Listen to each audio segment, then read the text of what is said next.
ঈদ মোবারক, ঈদ মোবারক, ঈদ মোবারক। কারণ আমার মনে হয় যে পবিত্র ঈদ উল ফিতরের দিন আমার এতটা খুশি তৈরি হয় না আজকে আমার কাছে যতটা খুশি তৈরি হয়েছে। কিন্তু আমরা তো ভাই প্রস্তুত, ঘোষণা দিবা আর পাটকেল খাইবা না। স্মরণকালের স্মরণ রেকর্ড করে দিয়েছে, মাত্র ঘোষণা দিছে, এখনো যাইয়া পৌঁছে নাই। এর আগে আমাদের তারা খেলা দেখাই দিছে, আমরা তারা লেট করছে না। শুভ কাজে দেরি করতে নাই, শুভ কাজটা কি? আলহামদুলিল্লাহ। আমাদের রাষ্ট্রপতি শাহাবুদ্দিন চুপ্পুর দিন শেষ, এটাই হচ্ছে জনগণের জন্য আরেকটি সুখবর। শাহাবুদ্দিন চুপ্পু পদত্যাগ করেছে, এটা আমাদের জন্য একটা স্বস্তির খবর, সুখবর যে শয়তানগুলো ধরা হচ্ছে। মাননীয় স্বরাষ্ট্র উপদেষ্টা আরেকটা চমৎকার বার্তা দিয়েছেন। প্রেসিডেন্ট হচ্ছেন পররাষ্ট্র উপদেষ্টা তৌহিদ হোসেন, ডিম নিয়ে ভাবার সময় নেই। ইউনূস স্যারের ম্যাজিক আর তৌহিদ স্যারের পার্সোনাল ক্যারিশমা, তাহলে বাংলাদেশ পৃথিবীর বুকে শ্রেষ্ঠত্বের আসন পাবে, বাংলাদেশ মাথা উঁচু করে দাঁড়াবে। রাজনীতিতে মির্জা ফখরুল ইসলাম আলমগীর এখন একটা বুইরা খাটাস হয়ে গেছে। বুইরা খাটাস বলছে কি যে জামাত নাকি 30টা আসন চাইছে বিএনপির কাছে, জবাব দিতে হবে কোথায় পেল, জামাতের কোন নেতা কখন কোন বিএনপির নেতার কাছে চাইলো 30টা আসন, এই জবাব মির্জা ফখরুল ইসলাম আলমগীরকে দিতে হবে। এখন এটা রাজনীতির মাঠে একটা জুতা পিটা না? এই যে যুক্তরাষ্ট্রের ডিমকাণ্ড, এই ডামাডোলের ভিতরে একটা খবর একেবারে চাপা পড়ে গেছে, কেউ কিন্তু এই বিষয়ে কোনো কথা বলার সুযোগ পায় নাই, বা ওইদিকে মনোযোগ দেওয়ার কারণে এদিকে মনোযোগ আকর্ষিত হয় নাই। এখানে ভিতরে ভিতরে অনেক কিছুই ঘটছে, অনেক কিছু যে ঘটে যাচ্ছে তার আসে নেবার একটা অনেক বড় প্রমাণ দেই। দেখেন, এর মধ্যে কিছু ঘটনা ঘটে গেল যেটা আমরা চোখে দেখতে পাইলাম। দেখেন, এতে লাভ হইলো কার? কার লাভ হইলো আপনারা বুঝতে পারছেন কিছু? ছোট্ট উদাহরণ দিয়ে শুরু করি, তাহলে আপনাদের বুঝতে সুবিধা হবে যে আমি কেন এত পজিটিভ ভাইব ফিল করি। আসলে ধরেন একজন মাঝি, যিনি বা আপনি ব্যক্তিগতভাবে একটা নৌকা নিয়ে সাগরের মধ্যে অথবা বড় নদীর মধ্যে আপনি চলে গেছেন, তো সেই ক্ষেত্রে আপনার নৌকার যেই কি বলে যে বৈঠা থাকে, সেটা হয়তো আপনার অকেজ হয়ে গেছে বা কাজ করতেছেন বা পানিতে পড়ে গেছে। তো ওই মুহূর্তে আস্তে আস্তে আপনার নৌকাটা ডুবতে শুরু করেছে। প্রথমে আপনি নৌকাকে ধরে বাঁচার চেষ্টা করবেন, এরপর যখন কোনো কিছু না পাবেন, নৌকাটা ডুবে যাচ্ছে, আপনি দেখতেছেন যে সামনে থেকে একটা কচুরি পানার ঝাঁক আসতেছে ভেসে ভেসে, আপনার অবচেতন মন সর্বশেষ ওই কচুরি পানার ঝাঁকটাকে ধরেও বাঁচার চেষ্টা করবে। কিন্তু বস্তুত হচ্ছে কচুরি পানার এই ঝাঁক আপনাকে বাঁচাইতে পারবেন না, আপনি এটাকে নিয়েই ডুববেন। মানে মানুষের মধ্যে আশা কাজ করা যায়। তো আমরাও বাংলাদেশে যে ডুবতে বসা একটা ইস্যু আসছে, সেটা হচ্ছে ঋণ খেলাপি বা যারা বাংলাদেশ থেকে বিভিন্ন ভাবে এই ব্যাংকগুলোকে খোলা করে, রাষ্ট্রকে খোলা করে, লুটপাট করে বিলিয়ন বিলিয়ন ডলার বাংলাদেশ থেকে বের করে ফেলেছে, তাদের এই টাকাগুলা ফেরত পাওয়ার কি আদৌ সম্ভব আছে বা সম্ভাবনা আছে? এই ইন্টারিম আসার পর আমরা ভাবছিলাম যে না, এইবার সম্ভবত আপনার এই টাকা পয়সাগুলো আসবে। বিভিন্ন দেশের মধ্যে আমাদের অ্যাক্টিভিটিস দেখতেছিলাম, বাট এবার ডক্টর ইউনূস যে জায়গায় হাত দিয়েছেন, যদি তারা কথা রাখে তাহলে ডক্টর ইউনূস সফল হবেন। যদি তারা কথা রাখে, কারা? বিশ্ব ব্যাংক।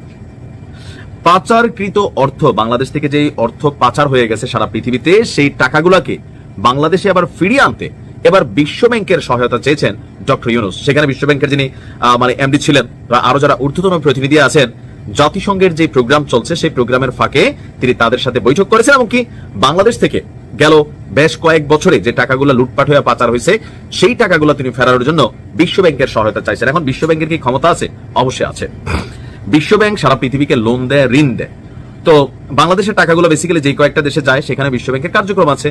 তো বিশ্ব ব্যাংক যদি সেই দেশের সরকারকে বলে যে দেখো, তোমাদের দেশে বাংলাদেশ থেকে যে টাকাগুলো আসছে অথবা রহস্যজনক লেনদেন আছে কোনো বাঙালিদের অ্যাকাউন্টে, তো সেই ক্ষেত্রে এই অ্যাকাউন্টটারে তোমরা সিজ করো, অথবা বাংলাদেশ সরকারের যে অর্থ এবং গোয়েন্দা ডিপার্টমেন্ট আছে পাচারকারী সংস্থাগুলোর সাথে, তো তাদের সাথে তোমরা কমিউনিকেশন করো, কইটা তাদের টাকাগুলো ফেরত দাও। দেখা যায় ডক্টর ইউনূসের এই যে ওয়ার্ল্ড ক্লাস ফেস যদিও এই মুহূর্তে বাংলাদেশের মানুষের কাছে পৌঁছে গেছে, এই কাজটা করে অন্তত আর একটু যদি পজিটিভ একটা ভাইব তৈরি করতে পারে। ওইখানে অনেকেই কমপ্লেন করছে, মানে অভিযোগ জানাইছে ওনারা ঢাকা থেকে যখন রওনা দিছে তার আগেই, যে এখানে একজন নেতা আছে টেরোরিস্ট নেতা, মানে উনি টেরোরিস্ট। এই যে এনসিপি শেখ হাসিনাকে তাড়াইলো না, শেখ হাসিনা বলে না যে জঙ্গি অ্যাটাক হয়েছে বাংলাদেশে, জঙ্গিরা তাকে সরাইছে, ওই আওয়ামী লীগের ওরা টেলিফোনে মানে মেসেজ কইরা কইরা ওই বিমানবন্দরে পাঠাইছে যে এই বিমানে একজন টেরোরিস্ট আসতেছে, তার নাম আক্তার হোসেন। এরকম কথাও শোনা যাচ্ছে এখন, যার কারণে ওইখানে 20-25 মিনিট দেরি হয়েছে। অনেকে বলতেছে ডক্টর ইউনূস স্যার কেন ওনাদেরকে ফেলে চলে গেল। আরে ভাই, আপনাদের একটা কথা বুঝতে হবে, ডক্টর ইউনূস স্যার হচ্ছে জাতিসংঘের মেহমান, হ্যাঁ, আর ওনারা হচ্ছে ডক্টর ইউনূস স্যারের মেহমান। এখন ওনার পাসপোর্ট নিয়ে কি ঝামেলা হয়েছে না হয়েছে, এটার জন্য তো আমাদের দেশের অ্যাম্বাসেডর ছিলই, ওনার লোকজন তো ছিলই এখানে। উনি কেন এখানে দাঁড়ায় থাকবে? ওনাকে তো ভিভিআইপি দিয়ে নিয়ে চলে গেছে, আর ওনাদেরকে নিয়ে যাবে আলাদা একটা ইউনিট, ওদেরকে রাখা গেছে। আর ওই ঝামেলা শেষ করতে করতে 20-25 মিনিট হয়েছে, এর মধ্যে ওনারা বাইরে। আর বাইরে হওয়ার পর কি ঘটনা ঘটছে, কি ঘটনা ঘটছে ওইটা তো আপনারা দেখছেনই। দেখেন, এতে লাভ হইলো কার? কার লাভ হইলো আপনারা বুঝতে পারছেন কিছু? দেখেন, জাতিসংঘের এই অধিবেশনে যোগ দেওয়ার জন্য শুধু বাংলাদেশ থেকেই গেছে না, আরো 100টা দেশ থেকে তো গেছে। তার মানে কি সব দেশের মিডিয়া ওইখানে ছিল। এখন এই ডিম মারার ঘটনাটা সমস্ত মিডিয়ায় আসছে। মিডিয়ায় কি আসলো? যে আওয়ামী লীগ নামের একটা দল এখানে সন্ত্রাসী কার্যক্রম চালাইছে, এই নিউজটাই তো হইতেছে চারিদিকে। লাভটা কার হইলো তাহলে? আর ওরা যদি ওইখানে দাঁড়ায় দাঁড়ায় দেশের জন্য স্লোগান দিত, শেখ হাসিনার জন্য স্লোগান দিত, তাহলে একটা পজিটিভ কিছু পাইতো ওরা, তাই না? তাহলে কিন্তু আওয়ামী লীগের জন্য ভালো হইতো। কিন্তু ভালো হয় নাই কেন? বাংলাদেশের পতাকা হাতে নিয়ে ওই তাসলিম জারাকে যে গালিগুলা দিতেছিল, ওই গালুগুলা দিয়ে দিলেন আপনি, আপনার পরিচয়টা তো বহন করতেছে এই পতাকার মধ্যে। বাংলাদেশের পতাকা নিয়ে আপনি ডিম মারতেছেন, তার মানে কি বাংলাদেশের মানুষ হিংস্র, এই বার্তাটাই তো দিলেন চারিদিকে।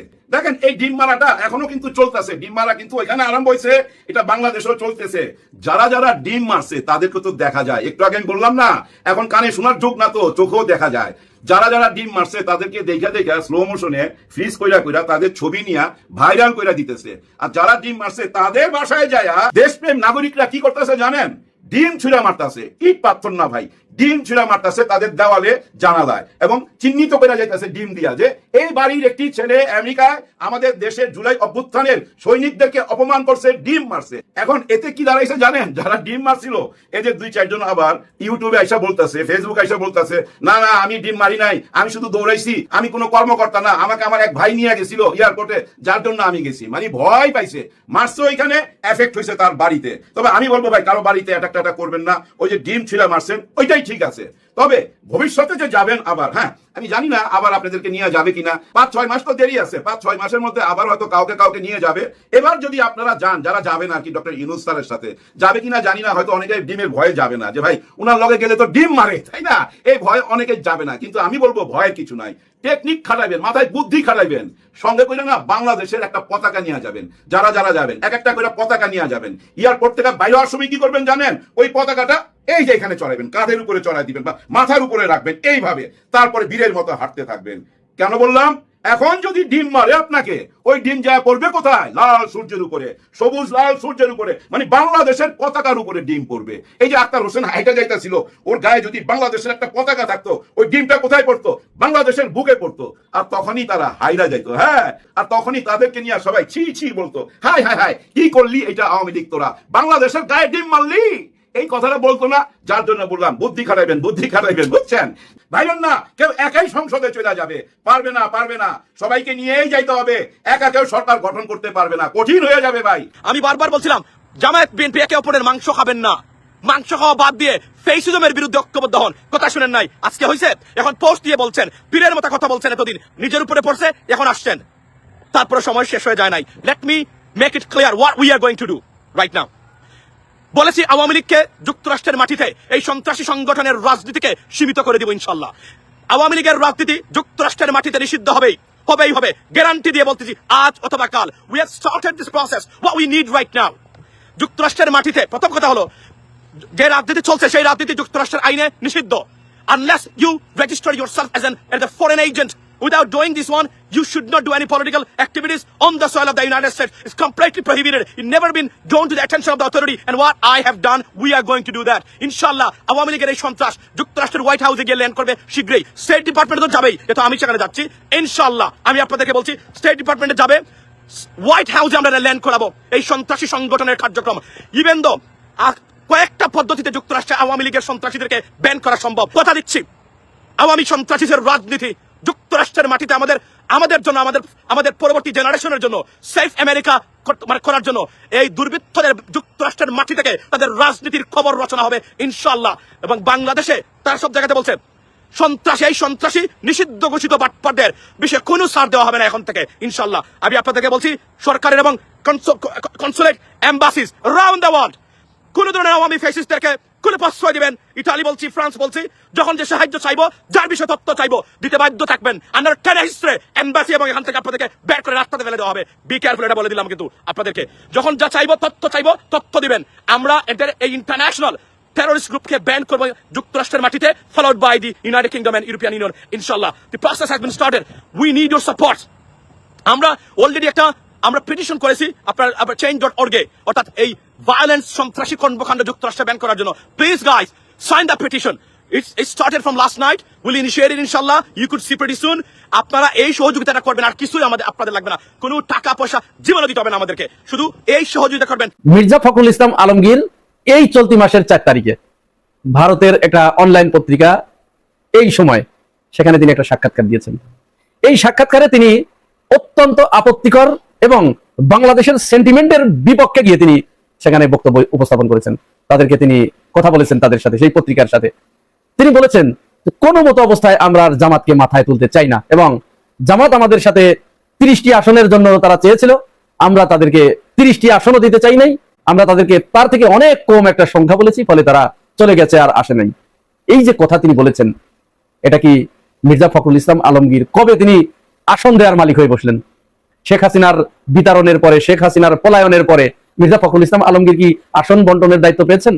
কাকে কয়টা আসন দেবেন এটি কি জনগণের কাছ থেকে এই দায়িত্ব ছিনিয়ে নিয়ে মির্জা সাহেব এই দায়িত্ব পেয়েছেন? মির্জা ভাই, আপনাকে কি এই দায়িত্ব দেওয়া হয়েছে? জামাত আপনার কাছে 30টা আসন চেয়েছে, ভিক্ষা চেয়েছে, আপনি জামাতকে 30টা আসন দিতে চান নাই, অনেক কম দিতে চেয়েছেন, তার মানে এগুলো তো আপনার হাতে মনে হচ্ছে। এরপরে তিনি বলেছেন ভারতের উচিত হবে না যে জামাত এবং বিএনপিকে এক নজরে দেখা। চিন্তা করতে পেরেছেন? আপনারা কি বুঝতে পারছেন কত ভয়ঙ্কর কথা তিনি সেখানে বলেছেন? এরপরে আরো বলেছেন, তিনি বলেছেন যে আমরা আওয়ামী লীগ এবং জাতীয় পার্টিকে নির্বাচনে অংশগ্রহণ করুক, এটা আমরা মনে প্রাণে সেটা চাই। তাহলে এই যে রক্ত, এই যে অভ্যুত্থান, এই যে হাজার হাজার ছাত্রদের জীবন, এটা এইটার জন্য? যাই হোক, মির্জা ভাইয়ের এই বক্তব্যের পরে জামাতের পক্ষ থেকে তীব্র প্রতিবাদ জানানো হয়েছে। যখন জামাতের পক্ষ থেকে বলা হয়েছে যে কখনো কোনো মতো অবস্থায় তাদের সাথে আসন নিয়ে আমাদের কোনো আলোচনাই হয় নাই, সুতরাং ফখরুল ইসলাম আলমগীর এই বক্তব্য কি করে দিল এর জবাব এবং প্রমাণ তাদেরকে দিতে হবে। জামাতের এই বক্তব্যের পরে প্রথমে বিএনপির পক্ষ থেকে পুরোপুরি নাকচ করা হলো যে না, আমরা ভারতের পত্রিকার সাথে মির্জা ফখরুল ইসলাম আলমগীর কোনো ধরনের কোনো সাক্ষাৎকার দেয় নাই। এবং মির্জা ফখরুল ইসলাম আলমগীরও বললেন যে আমার সাথে যে সাক্ষাৎকারের বিষয়টি নিয়ে আলোচনা করা হচ্ছে এটি এআই দিয়ে বানানো, আমি তাদের সাথে কোনো সাক্ষাৎকার দেই নাই, পুরোপুরি কিন্তু অস্বীকার করেছে। এরপরে বাংলাদেশে তো এখন বারবার আমি একটা কথা বলছি, 2025 সাল, এটা 90 দশকের কৌশল আর ব্রেন দিয়ে এই সময় টিকে থাকা যাবে না ভাই, মির্জা ভাই, এই সময় টিকে থাকা যাবে না। যখন মির্জা ভাইয়ের এই সময় পত্রিকার পুরা লিঙ্ক আমার কাছে পর্যন্ত চলে এসেছে, পুরা লিঙ্ক যখন সামনে চলে এলো, এখন বলা হচ্ছে যে না, তার বক্তব্যকে খণ্ডভাবে ভুলভাবে উপস্থাপন করা হয়েছে। এই যে দেখুন, তারা বলেছে, সব প্রমাণ আমি দিয়ে দিচ্ছি। তো ভুলভাবে যদি উপস্থাপন করা হয় তাহলে এখন তো আপনার দায়িত্ব এসে যায় কোন কোন জায়গায় ভুলভাবে উপস্থাপন করা হয়েছে, আপনি কোনটি বলেছেন আর তারা কোনটি চেপেছে, এই জায়গাটা তো আপনাকে আইডেন্টিফাই করে দিতে হবে। আপনি শুধু বলে দিলেন যে ভুলভাবে উপস্থাপন করা হয়েছে, মুখস্থ একটা বলে দিলে তো হবে না, আপনাকে ওই জায়গাটা আইডেন্টিফাই করে দিতে হবে। যাই হোক, প্রশ্ন আমার সেটা না, এটাও আমার প্রশ্ন নয়। আমার প্রশ্ন হচ্ছে বিএনপির রাজনীতিতে আন্তর্জাতিক মুখিতা থাকবে, এটি খুবই স্বাভাবিক। প্রত্যেকটা রাজনৈতিক দলের রাজনৈতিক কৌশলের ভিতরে, তাদের দলীয় এজেন্ডার ভিতরে আন্তর্জাতিক মুখিতা থাকতেই হবে, কারণ আন্তর্জাতিক সম্পর্ক এখানে রাখতে হবে। সুতরাং তিনি ভারতের কেন, অন্যান্য দেশের পত্রিকার সাথেও সাক্ষাৎকার দিতেই পারেন, এটি অস্বাভাবিকের কিছুই নয়। কিন্তু আমাদের সন্দেহ জাগে তখন যখন এটিকে প্রথমে অস্বীকার করা হয় যে না আমি দেই নাই, কিন্তু পরবর্তীতে যখন চাপে পড়ে প্রমাণ ডকুমেন্টস যখন সামনে চলে আসে, তখন আবার সেটাকে আরেকটা বয়ান উৎপাদন করার চেষ্টা করা যে ভুলভাবে উপস্থাপন করা হয়েছে। তাহলে এই যে সলচাতুরির আশ্রয় নেয়া, এই যে প্রথমে অস্বীকার, পুরোপুরি বেমালুম অস্বীকার, পরবর্তীতে উপস্থাপনের সামনে নতি স্বীকার করে যে ভুলভাবে উপস্থাপন করা হয়েছে, এইখানে কিন্তু সন্দেহটা দানা বেঁধে ওঠে যে তাহলে কি ভিতরে ভিতরে তলে তলে অন্য কোনো কিছু ঘটনা ঘটেছে? যদি না ঘটার সম্ভাবনা থাকে, যদি তার সম্ভাবনা না থেকে থাকে, তাহলে অস্বীকার কেন করা হলো? প্রাথমিক অবস্থায় তো বিএনপির পক্ষ থেকে বলা হতো যে না, হ্যাঁ, এরকম একটা সাক্ষাৎকার দেওয়া হয়েছে, তবে এখানে এখানে ভুলভাবে তারা উপস্থাপন করেছে, যার কারণে আমরা সেখানে প্রতিবাদও জানিয়েছি, এটি বলার সুযোগ ছিল। আপনি যখন প্রথমেই অস্বীকার করেছেন, তখন কিন্তু এদেশের মানুষ এইটাকে আর কোনো মতো অবস্থায় খুব বেশি স্বাভাবিকভাবে নেয় নাই। এরকম আর কত ভুল করবেন আপনারা বলেন তো? আমরা বিএনপির কাছ থেকে, বিএনপির মতো একটা দল থেকে, যে দল আগামীতে রাষ্ট্র ক্ষমতা গঠন করতে যাচ্ছে, সরকার গঠন করতে যাচ্ছে বলে আমরা সবাই ধারণা করছি, সেই দলের কাছ থেকে যদি এই ধরনের আচরণ, এই ধরনের ছলচাতুরি আমরা লক্ষ্য করি, তাহলে আমরা কার কাছে যাব? এমনই আরেকটা ঘটনা রাজশাহী বিশ্ববিদ্যালয়ে ঘটেছে। রাজশাহী বিশ্ববিদ্যালয়ের ছাত্র দলের সভাপতি সুলতান আহমেদ রাহি, তিনি বলেছেন রাজশাহী বিশ্ববিদ্যালয়ের নির্বাচন কমিশন প্রশাসন আমাদেরকে ফোন করে জানালেন, আমাকে ফোন করে জানালেন যে বাবারা তোমরা আমাদেরকে বাঁচাও, ছাত্র শিবির আমাদেরকে চারদিক থেকে ঘিরে ফেলেছে, আমাদেরকে বের হতে দিচ্ছে না, ওরা আমাদেরকে মেরে ফেলবে, জানে মেরে ফেলবে, তোমরা আমাকে বাঁচাও। শিবিরের বিরুদ্ধে একটা অপপ্রচার ছেড়ে দিল। এই রাহির বক্তব্য ছেড়ে দেবার অল্প কয়েক ঘন্টা পরেই রাজশাহী বিশ্ববিদ্যালয়ের প্রশাসনের পক্ষ থেকে দেখুন প্রতিবাদ জানানো হয়েছে যে না, আমরা এই জাতীয় কারো কাছ থেকে কোনো ধরনের সহযোগিতা চাই নাই, এবং ছাত্র দলের সভাপতি রাহির কাছে আমরা কোনো ফোনও করি নাই যে আমাদেরকে সহযোগিতা করো। শিবির তো আমাদের কোনো মত অবস্থায় কখনোই আমাদেরকে চারিদিক থেকে ঘিরে ফেলে নেই বা আমাদেরকে হুমকি দামকি কিচ্ছু দেয় নাই, তাহলে আমরা তাকে কেন ফোন করতে যাব বলুন? আর কি বলবো এই দলটির জন্য? আর কোনো কথা থাকে?